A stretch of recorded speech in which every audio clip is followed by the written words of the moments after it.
Cars cruised down Southeast 162nd Avenue at Hague Street Sunday.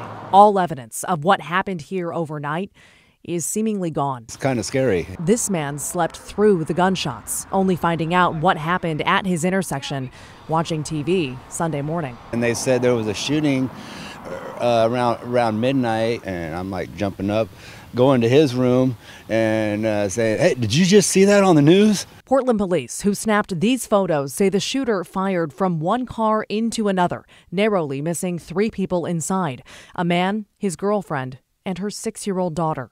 Police say the victims, who don't want to talk on camera, have no idea why they were targeted. So that was one of close to half a dozen, police say, shootings and stabbings that happened between Friday night and Sunday morning in Portland.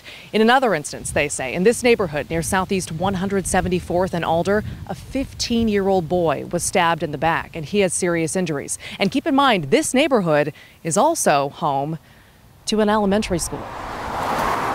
Police also sent out releases about 2 shootings in North Portland's Coley neighborhood and another in the Centennial neighborhood. In those shootings, a total of 2 people were hurt. In all of these cases, no one has been arrested. Neighbors at that first scene have a theory about what's happening in their city. People are aware that police are not responding as fast. And while they're doing the very best they can, I will give them that. It's kind of the consensus is that the cops aren't going to show up. Her frustrations are ringing throughout Portland. Amid a pandemic and months of nightly anti-police protests, police confirm response times, especially for low-level crimes, are up. And so is violence. In September alone, Portland police responded to 110 shootings.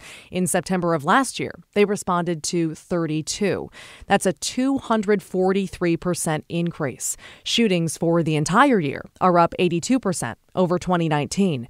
It's a trend mirrored in other major cities nationwide. Still, for months, Portlanders have called for local officials to do more. I demand of you, City of Portland, to do your work. Much of the criticism is tied to the city council this summer voting to slash the police bureau's budget by $15 million and to disband its gun violence reduction team after an audit showed officers on it disproportionately stopped black drivers.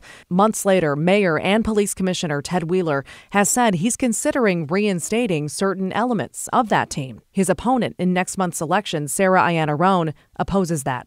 She argues instead the way to stop gun violence is to invest in education and economic opportunities for people of color while enforcing existing gun regulation laws.